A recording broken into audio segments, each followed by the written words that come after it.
अधिशोषण को प्रभावित करने वाले कौन कौन से कारक है? 4 कारक बताई थी। एक था एब्जॉर्बेंट की प्रकृति, दूसरा है एब्जॉर्बेट की प्रकृति, तीसरा था टेम्परेचर का प्रभाव और चौथा था आपका प्रेशर का प्रभाव। तो प्रेशर का प्रभाव हम लोग नहीं देख पाए थे, उसी को देखना है, प्रेशर का प्रभाव। और ये जो प्रेशर का क्या प्रभाव पड़ता है अधिशोषण पर, उसको एक्सप्लेन करने के लिए एक साइंटिस्ट ने सन 1909 में एक इक्वेशन दिया और उस इक्वेशन का नाम है फ्रूटलेज इक्वेशन। फ्रूटलूज भी बोलते हैं या फ्रूटलेज इक्वेशन बोलते हैं। तो जनरली ये क्वेश्चन पूछा ही जाता है, फ्रूटलेज इक्वेशन किसे कहते हैं। तो इसी को हमको आगे आज पढ़ना है, फ्रूटलूज इक्वेशन क्या है।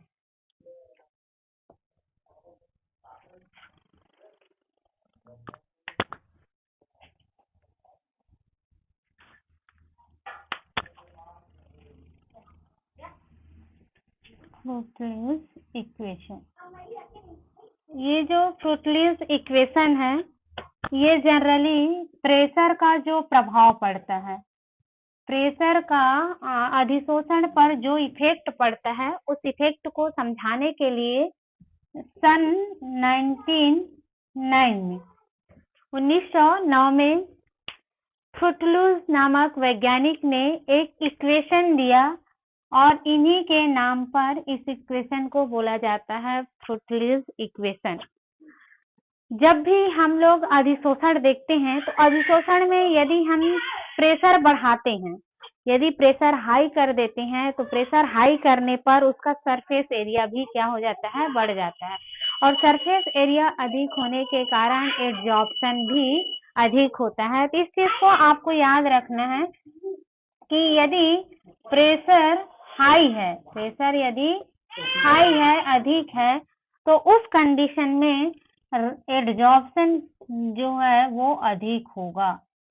ये प्रेशर का मेन इफेक्ट पड़ता है। एब्जॉर्प्शन भी हाई होगा। क्यों होगा? क्योंकि जैसे ही हम प्रेशर देते हैं, प्रेशर देने पर उस एब्जॉर्बेट और एब्जॉर्बेंट की सरफेस एरिया इंक्रीज होता है, बढ़ता है, जिसके कारण उनका एब्जॉर्प्शन की प्रक्रिया भी उसमें हाई होती है।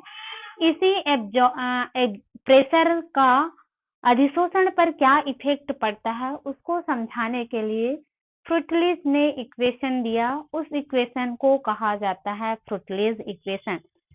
इनके अकॉर्डिंग, फ्रूटलूज के अकॉर्डिंग, इन्होंने बताया कि किसी भी निश्चित ताप पर गैसों के अधिशोषण की मात्रा, याद रखना, किसी निश्चित ताप पर गैसों के, जो गैस होते हैं, गैसों के अधिशोषण की मात्रा, अधिशोषण की मात्रा, यदि हम गैसों के अधिशोषण की मात्रा को मान लें, यदि हम गैसों के अधिशोषण की मात्रा को मान लें x/m और दाब के बीच, और दाब को हम क्या मान लें, P, और दाब P के मध्य एक संबंध स्थापित किया, एक संबंध, उसी को कहा जाता है फ्रूटलूज इक्वेशन। फ्रूटलूज इक्वेशन क्या है? तो निश्चित ताप पर गैसों के अधिशोषण की मात्रा x/m और दाब P के मध्य संबंध बताने वाले इक्वेशन या समीकरण को कहा जाता है फ्रूटलूज इक्वेशन, या फ्रूटलूज एब्जॉर्प्शन भी कहते हैं। फ्रूटलूज इक्वेशन बोले या फिर फ्रूटलूज एब्जॉर्प्शन भी कह सकते हैं। इनके अकॉर्डिंग इक्वेशन क्या हो जाएगा? इक्वेशन होगा आपका x/m equal to pressure Kp1/n होता है। याद रखना, x/m equal to Kp1/n P1/n, P का जो घात होता है उसमें 1/n होता है। इसी इक्वेशन को कहा जाता है फ्रूटलीज इक्वेशन या फ्रूटलीज एडजॉर्प्शन। इस समीकरण से हमें एक वक्र प्राप्त होगा, एक स्लोप मिलेगा, एक वक्र प्राप्त होगा। उस वक्र को नाम दिया गया है फ्रूटलीज, उस नाम दिया गया है फ्रेंडलिक अधिशोषण समतापी वक्र। इस समीकरण से हमें क्या मिलेगा? एक वक्र प्राप्त होता है और उस वक्र को नाम दिया गया है, क्या नाम दिया गया है? फ्रूटलीज समतापी वक्र। अब इसमें देखें कि ये जो x/m लिखे हैं इक्वल टू Kp1/n, ये क्या क्या चीजें हैं? तो इसमें बताया गया है जहां x इक्वल टू होता है अधिशोषित गैस की मात्रा, x इक्वल टू अधिशोषित गैस की मात्रा। x को हम क्या मान लिए? अधिशोषित गैस की मात्रा। देन दिया है m क्या है? अधिशोषक की मात्रा, m इक्वल टू अधिशोषक की मात्रा, एब्जॉर्बेट की मात्रा और एब्जॉर्बेंट की मात्रा। और P इक्वल टू आपका P इक्वल टू दाब, N इक्वल टू n को देखो, n का मान K और n जो है K and n is constant है। ये एक प्रकार का स्थिरांक है, इसको बोलते हैं हम लोग स्थिरांक। यहाँ पर एक चीज और याद रखना, हमेशा जो n की वैल्यू होती है, n की वैल्यू 1 से ज्यादा नहीं होता। n की वैल्यू को 0 to 1 माना जाता है, कभी भी 1 से ज्यादा मान नहीं होगा। याद रखना इस चीज को। n का मान कभी भी 1 से ज्यादा नहीं रख सकते, कभी भी एक से ज्यादा नहीं होता। इस चीज को आपको याद रखना है। इसका वैल्यू का जो पॉइंट है वो 1 से अधिक नहीं हो सकता, या तो 0 से 1 होगा, इतना हो सकता है, लेकिन कभी भी n का मान जो होता है वो 1 से ज्यादा हम लोग नहीं रख सकते। जब हम इस समीकरण नंबर 1, इस समीकरण का यदि हम दोनों साइड, इसको मैं मान ली समीकरण नंबर 1, यदि हम इस समीकरण नंबर 1 का लॉग ले, समीकरण 1 का लॉग ले लें, बोथ साइड, दोनों साइड यदि इसका हम लॉग ले लें, तो लॉग लेने से हमें एक नया इक्वेशन मिलेगा। नया इक्वेशन क्या हो जाएगा? log x/m, ये आपका left side. Then right side आपका क्या हो जाएगा? log k plus log p log 1/n p, sorry यहाँ थोड़ा मिस्टेक हो रहा है। log, वो क्या करें हम लोग? 1/n को पहले ले लें, क्योंकि ये घात में है, 1/n log p। ये हमें एक नया समीकरण मिलेगा। दोनों साइड क्या किए? इस समीकरण का लॉग लिए, तो लॉग लेने से हमें एक नया इक्वेशन मिल गया।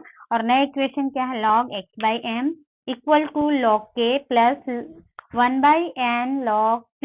इस इक्वेशन को ही कहा जाता है फ्रेंडलिश इक्वेशन या फ्रेंडलिश समीकरण। अब इस इक्वेशन के अकॉर्डिंग ही हमें जो दाब के कारण क्या इफेक्ट पड़ेगा अधिशोषण को, उसको एक्सप्लेन करना है। और इसको एक्सप्लेन करने के लिए हम लोग एक ग्राफ प्लॉट करेंगे, और उस ग्राफ के थ्रू हम इजिली एक्सप्लेन कर सकते हैं कि किस किस कंडीशन में अधिशोषण और दाब पर क्या प्रभाव पड़ेगा, उसको हम लोग देखेंगे। तो हम लोग यदि प्रेशर को हाई करते हैं, कोई भी गैस है उस गैस के प्रेशर को बढ़ा देते हैं, तो गैस के प्रेशर बढ़ाने पर उनका उस गैस का अमाउंट बढ़ता है, मीन्स सरफेस बढ़ता है, और सरफेस बढ़ने के कारण उनका जो एडजॉर्प्शन है वो भी इंक्रीज होता है। इस चीज को आप याद रखना। जब हम लोग ग्राफ प्लॉट करेंगे, एक साइड ग्राफ में हम लोग लेंगे x/m को और दूसरे साइड p को लेंगे, प्रेशर को। तो इन दोनों के बीच यदि ग्राफ प्लॉट करते हैं तो 3 कंडीशन हमें दिखाई देगा। पहला, यदि हम प्रेशर को लो कर दें, पहला कंडीशन क्या है, यदि प्रेशर लो हो तब पहला कंडीशन। दूसरा, यदि प्रेशर इंटरमीडिएट हो, मीन्स मध्य अवस्था में हो। तीसरी कंडीशन, यदि हम प्रेशर को हाई कर दें, तो प्रेशर बढ़ाने पर या प्रेशर कम करने पर या मीडियम करने पर x/m की जो वैल्यू होती है उस पर क्या इफेक्ट पड़ता है, इसको इस इक्वेशन के अकॉर्डिंग हम अच्छे से एक्सप्लेन कर सकते हैं। तो इसके लिए ग्राफ प्लॉट किया गया है, इसको मैं नहीं यहाँ पर बता देती हूँ आपको ग्राफ को। इसके लिए हम सबसे पहले एक ग्राफ प्लॉट कर रहे हैं। ग्राफ किसके किसके मध्य खींचेंगे, एक्सिस और वाई एक्सिस। वाई एक्सिस में हम x/m ले लें, वाई एक्सिस में क्या लिए, x/m। देन x एक्सिस में हम प्रेशर को लेते हैं, प्रेशर। इन दोनों के मध्य ग्राफ प्लॉट करते हैं। तो ग्राफ प्लॉट करें तो 3 कंडीशन मैं अभी बताई हूँ। पहला, एक हमें ऐसा ग्राफ मिलेगा, हाँ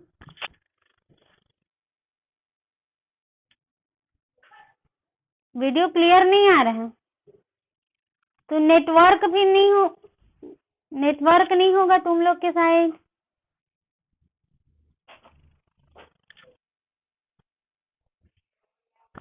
एक भी क्लियर नहीं हो पा,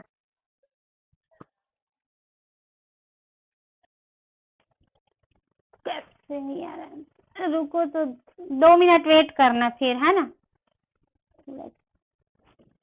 हाँ, तो इसके लिए हम लोग ग्राफ प्लॉट कर रहे हैं, किसके किसके मध्य, x/m और प्रेशर।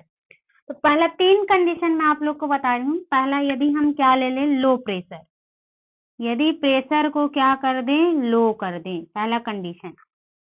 प्रेशर लो है, लो प्रेशर रहेगा तो हमें ये ऐसा ग्राफ मिलेगा। यदि प्रेशर क्या हो, मीडियम हो, इंटरमीडिएट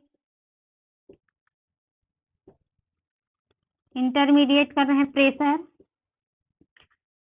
तीसरा कंडीशन है आपका, तीसरा कंडीशन प्राप्त होता है हाई प्रेशर, हाई प्रेशर। ये 3 कंडीशन है। देखो, पहला कंडीशन हमें ये लो प्रेशर में मिला, हमको ये ग्राफ, ऐसा ग्राफ मिल रहा है लो प्रेशर में। दूसरा कंडीशन इंटरमीडिएट प्रेशर है, तीसरा है हाई।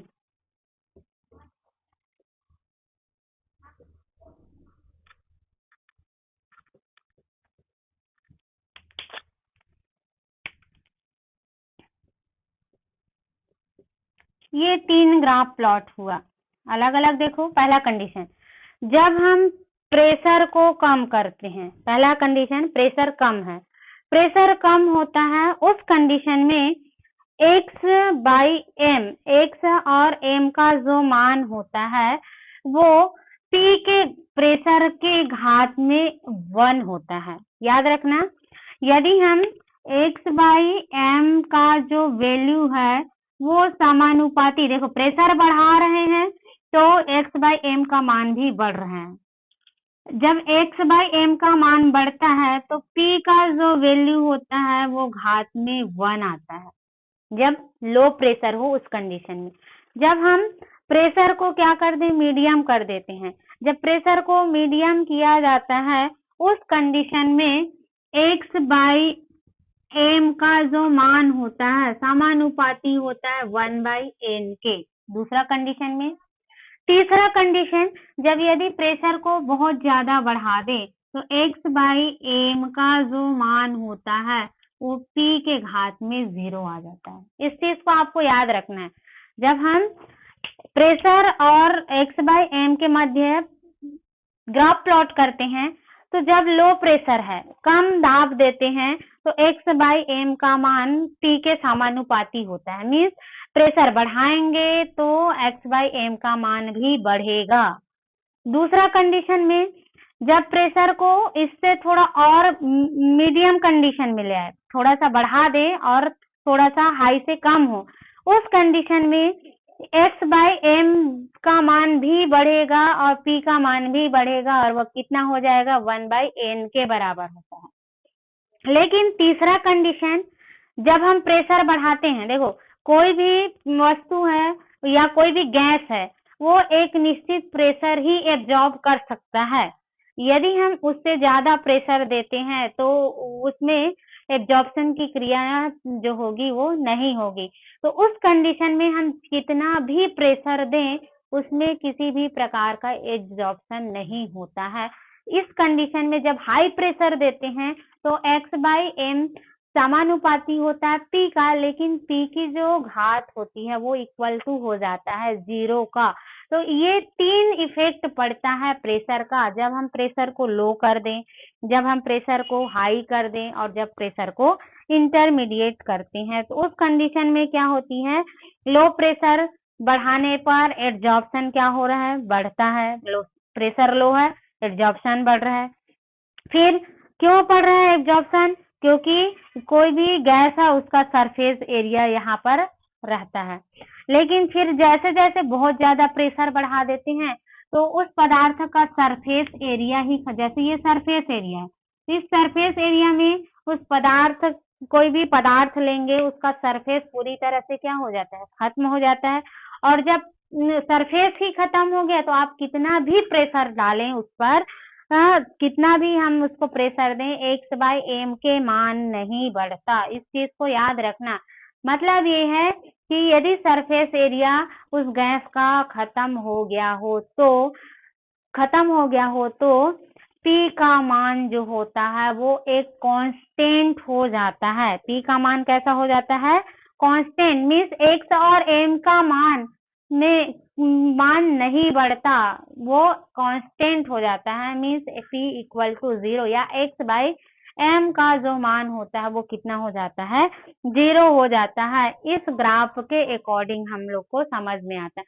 अब इन तीनों कंडीशन को आपको बताना है। जब x/m का मान p के बराबर होता है तो इस समय एब्जॉर्प्शन अधिक होगा। दूसरा कंडीशन, जब इंटरमीडिएट कंडीशन में हो तो उस कंडीशन में क्या होगा, 1/n का जो मान होता है, 1/n का मान कितना हो जाएगा, इन्फिनिट हो जाएगा। क्योंकि जब किसी भी प्रेशर या किसी भी इंटीगर के घात में 1/n के फॉर्म में है तो उसका वैल्यू कितना हो जाएगा, इन्फिनिट के आसपास होगा। और जब यदि हम प्रेशर को बहुत ज्यादा हाई कर दें, यदि हम प्रेशर को क्या कर रहे हैं, हाई कर देते हैं, तो उस कंडीशन में p का मान कितना हो जाएगा, 0 के इक्वल टू होगा। इतना आपको याद रखना है, तीनों पॉइंट आपको याद रखना है। पहले कंडीशन में प्रेशर बढ़ाने पर x/m p का मान बढ़ेगा। 1 मिनट है ना, 1 मिनट थोड़ा सा वेट करना। हेलो, आवाज आ रही है ना? हेलो, आवाज आ रही है जितेन?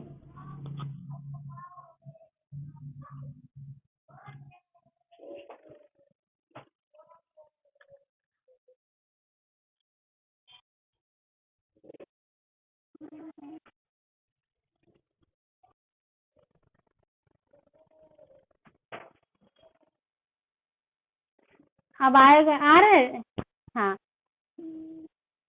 हाँ, तो ये 3 कंडीशन देखो, मैं थोड़ा सा बता रही हूँ। पहला कंडीशन, लो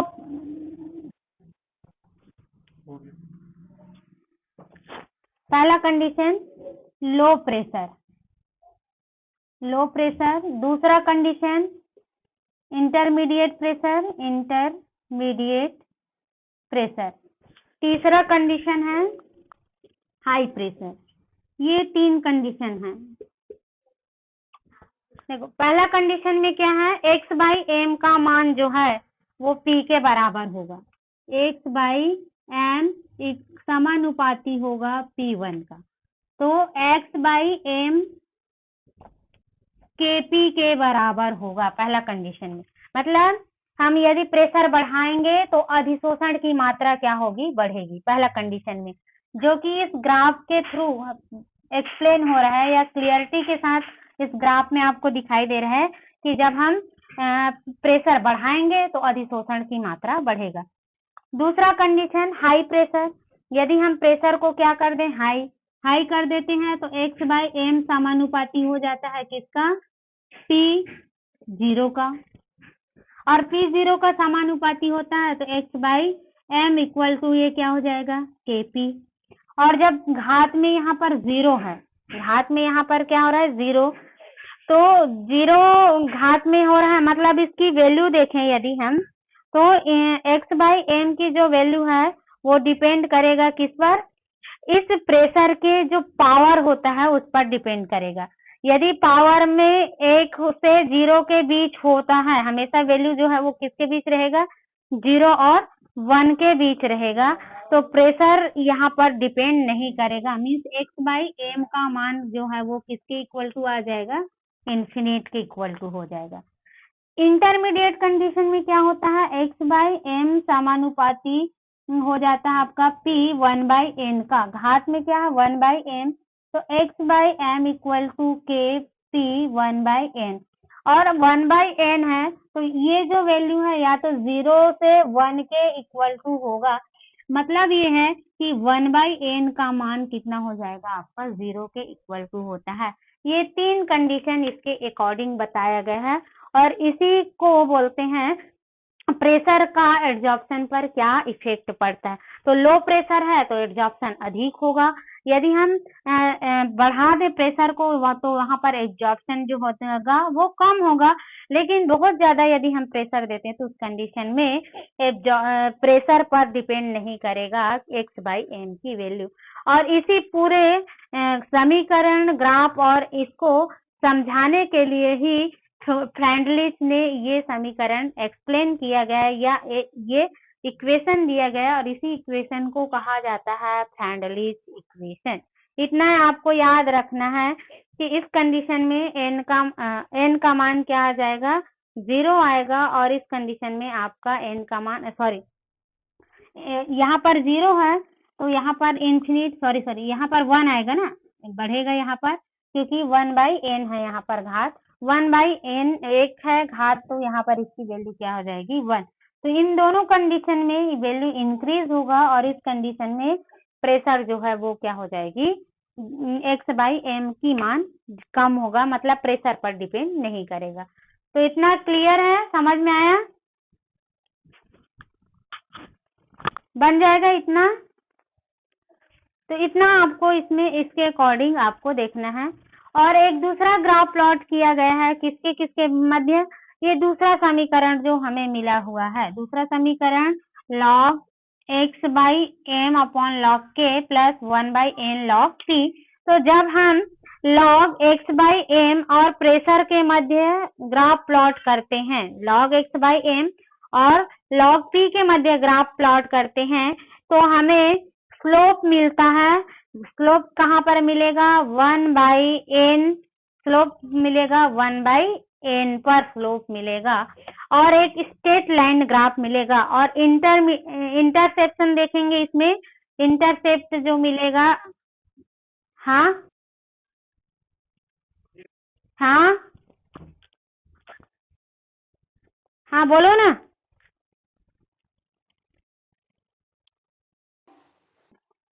हाँ देखना बना करके, बहुत इम्पोर्टेंट है। फ्रेंडलिच एड्जॉर्प्शन क्या होता है या फ्रेंडलिच इक्वेशन क्या होता है करके क्वेश्चन आता है। इसमें एक और ग्राफ प्लॉट किया गया है, देखना ग्राफ को, ये पहला समीकरण के अकॉर्डिंग हो गया। अब दूसरा समीकरण के अकॉर्डिंग एक ग्राफ प्लॉट किया गया है, किसके किसके मध्य किया गया है, तो एक साइड लिया गया है log x/m और दूसरे साइड लेना है आपको log p को। जब हम इसके मध्य ग्राफ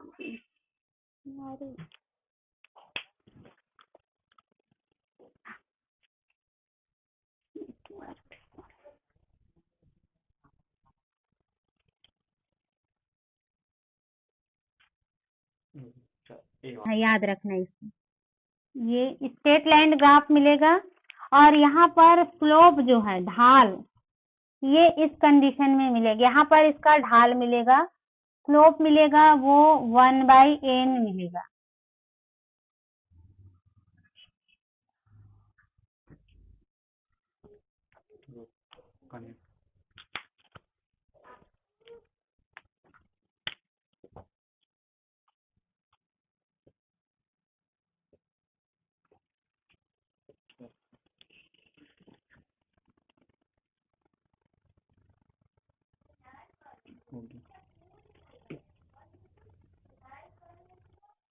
एक दूसरा ग्राफ प्लॉट किया गया है log x/m y एक्सिस में और log p को p x एक्सिस में।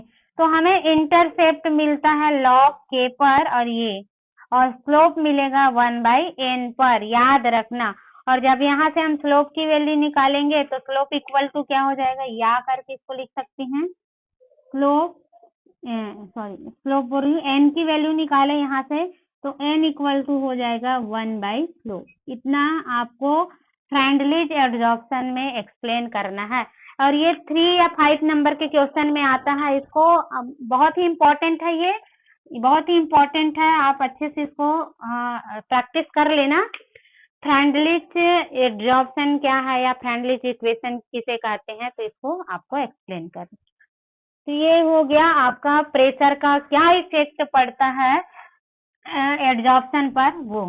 अब नेक्स्ट हम लोग देखेंगे एक नया टॉपिक है कैटलिस्ट। तो कैटलिस्ट मैं आप लोग को पहले भी पढ़ा चुकी हूँ, लेकिन थोड़ा सा एक बार हम लोग और पढ़ते हैं ताकि यहाँ पर रिवाइज हो जाएगा। कैटलिस्ट क्या होता है, इसका क्या कार्य होती है, कितने टाइप के कैटलिस्ट होते हैं, ये इसमें देखना है। तो हम लोग देखें कैटलिस्ट, बहुत बार ये भी पूछा जाता है कैटलिस्ट उत्प्रेरक। तो फर्स्टली हम उत्प्रेरक किसे कहेंगे, इसका आता है उत्प्रेरक होता क्या है या किसे कहा जाता है उत्प्रेरक। तो देखो जनरली हम लोग क्या करते हैं, कोई रिएक्शन कराते हैं NaOH प्लस HCl।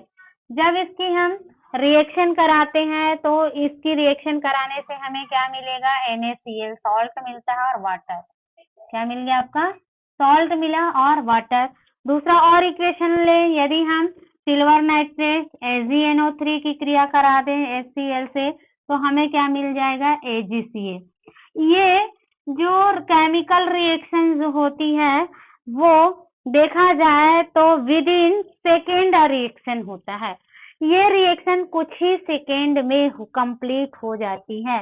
जब हम सोडियम हाइड्रोक्साइड और HCl की क्रिया कराते हैं तो ये क्रिया जो होती है विद इन सेकेंड, कुछ ही सेकेंड में कंप्लीट हो जाती है, कुछ सेकेंड में रिएक्शन कंप्लीट हो जाता है। ये रिएक्शन होती है, मतलब इस रिएक्शन को कराने के लिए ये रिएक्शन अपने आप हो जाती है विथआउट कैटलिस्ट, विथआउट कैटलिस्ट।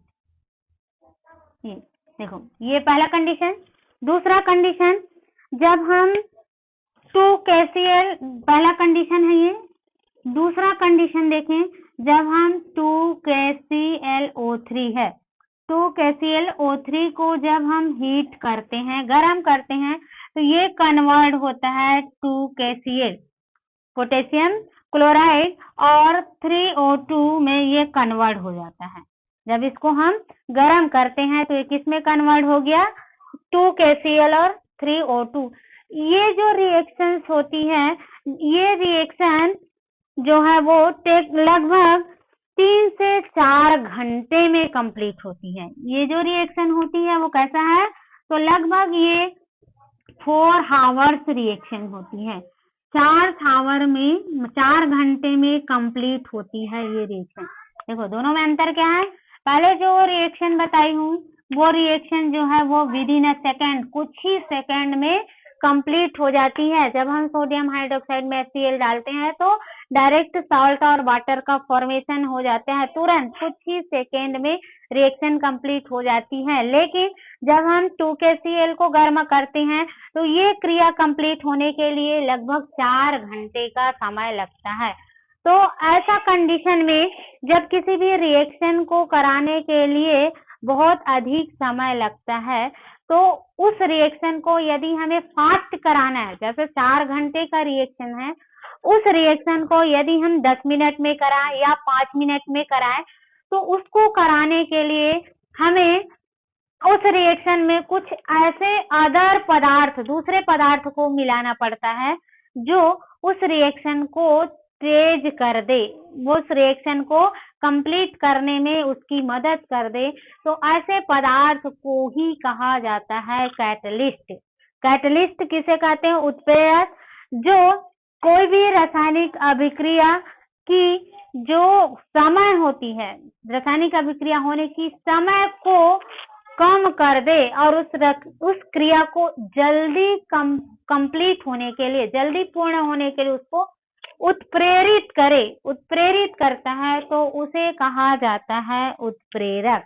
तो उत्प्रेरक क्या है? वे पदार्थ, अब इसको डिफाइन करें हम लोग तो वे डिफाइन करें, डेफिनेशन दे इसका, तो डेफिनेशन क्या होगा? वे पदार्थ जो किसी भी रासायनिक अभिक्रिया की वेग को, कोई भी वे पदार्थ जो किसी रासायनिक अभिक्रिया की वेग को बढ़ा दे, वेग को बढ़ाता है, उसको कहा जाता है उत्प्रेरक। डेफिनेशन क्या हो जाएगा कि वे पदार्थ जो किसी भी रासायनिक अभिक्रिया की वेग को बढ़ाता है उसको हम उत्प्रेरक कहते हैं। लेकिन उत्प्रेरक स्वयं रासायनिक अभिक्रिया में पार्टिसिपेट नहीं करता। उत्प्रेरक जो होती है वो स्वयं रासायनिक अभिक्रिया में पार्टिसिपेट नहीं करता, उसको कहते हैं हम लोग उत्प्रेरक। जैसे एग्जाम्पल देखें, एग्जाम्पल क्या देखते हैं? यदि हम हाइड्रोजन परऑक्साइड H2O2 जब दोनों को आपस में क्रिया कराते हैं, H2O2 को गर्म करते हैं तो ये बनता है आपका H2O वाटर और हाफ मॉलिक्यूल ऑक्सीजन। इस क्रिया को कंप्लीट होने में लगभग 3 आवर्स टाइम लगता है और इससे अधिक भी टाइम लग सकता है। जब हम H2O2 को हिट करते हैं तो इस क्रिया के फलस्वरूप हमें वाटर और ऑक्सीजन मिलता है। ये क्रिया कंप्लीट होती है लगभग 3 से 4 आवर्स में कंप्लीट होता है। लेकिन जब हम इस क्रिया को कराने के लिए यदि हम इसमें एक उत्प्रेरक डाल दें, इसमें क्या डाल दें? एक उत्प्रेरक डाल दें। मान लो मैं यहाँ पर आयोडीन डाल देती हूँ, ये क्या है? उत्प्रेरक डाल दिए। आयोडीन एक उत्प्रेरक है। जब इसको मैं डाल देती हूँ तो ये क्रिया जो होती है वो 3 आवर्स में कंप्लीट ना हो करके विद इन अ मिनट में कंप्लीट हो जाती है, विद इन मिनट में कंप्लीट हो जाती है। तो उसी को कहा जाता है उत्प्रेरक। लेकिन देखो, ये उत्प्रेरक इस रासायनिक अभिक्रिया के वेग को बढ़ा रहा है लेकिन ये स्वयं इस क्रिया में पार्टिसिपेट नहीं करता, उसको कहा जाता है उत्प्रेरक। तो उत्प्रेरक का डेफिनेशन आपको आना चाहिए। देन सेकंड देखें हम उत्प्रेरक के टाइप, कितने टाइप के उत्प्रेरक होते हैं? तो जनरली उत्प्रेरक डिपेंड करता है रिएक्टेंट के फेस पर, डिपेंड अपॉन फेस, उनके फेस के आधार पर कैटलिस्ट को 2 भागों में बांटा गया है। 2 भाग में, एक को बोला जाता है होमोजीनियस कैटलिस्ट, एक होता है होमोजीनियस कैटलिस्ट और दूसरे को कहा जाता है हेटेरोजीनियस कैटलिस्ट। तो 2 टाइप कैटलिस्ट होता है, होमोजीनियस और हेटेरोजीनियस। तो आप लोग वर्ड सुने हो, होमो मतलब समान और हेटेरो मतलब क्या हो जाता है? अलग अलग। तो विषम कैटलिस्ट और सेम कैटलिस्ट, समान कैटलिस्ट दो प्रकार का होता है डिपेंडिंग अपॉन फेस। यहाँ पर लिख रही हूँ डिपेंडिंग अपॉन फेस। फेस उनकी अवस्था के आधार पर ये दो टाइप का होता है। पहला है होमोजीनियस और दूसरा होता है हिट्रो। दो टाइप का उत्प्रेरक देखेंगे। अब किस किस कंडीशन में हम होमो बोलेंगे? खत्म हो गया है रे,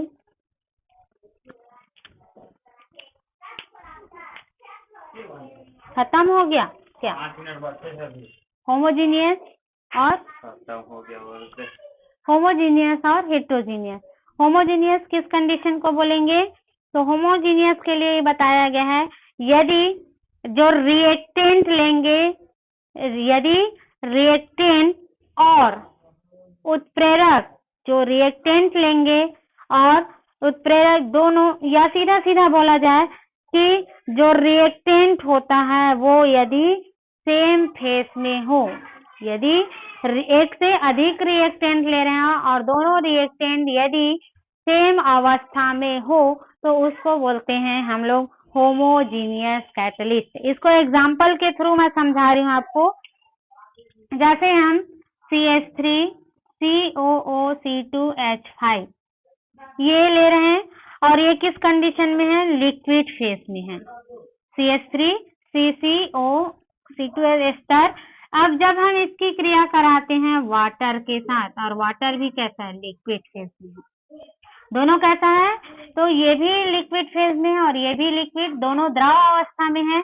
तो जो दोनों की फेसेस हैं, जो रिएक्टेंट ले रहे हैं वो रिएक्टेंट क्या है? सेम फेज में है, सेम फेज। और जब ये सेम फेज में होता है तो उसको कहते हैं हम लोग होमोजीनियस कैटलिस्ट। उसको हम क्या बोलेंगे? Homogeneous catalyst.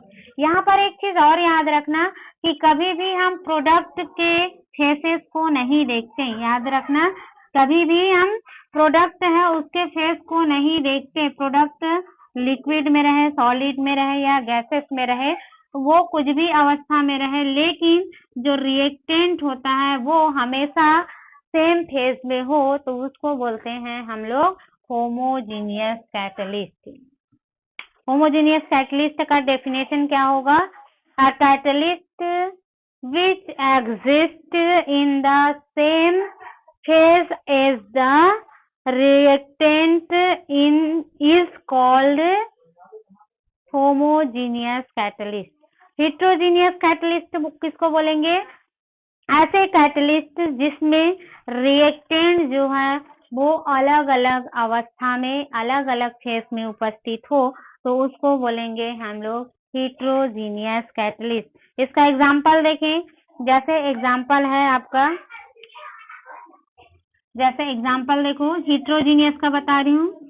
जब हम सल्फर डाइऑक्साइड जो कि गैसेस फॉर्म में है, इसकी अभिक्रिया ऑक्सीजन से कराते हैं, ये भी गैसेस फेज में है। देखो सल्फर डाइऑक्साइड की क्रिया करा रहे हैं, किसके साथ कराते हैं हम लोग? ऑक्सीजन के साथ। दोनों गैसेस फेज में हैं और इसमें जो उत्प्रेरक कार्य करता है, उत्प्रेरक ले रहे हैं वेनेडियम पेंटाऑक्साइड V2O5। ये वेनेडियम पेंटाऑक्साइड सॉलिड अवस्था में है, ठोस अवस्था में है, तो यहाँ पर इनकी फेसेस अलग हो रही।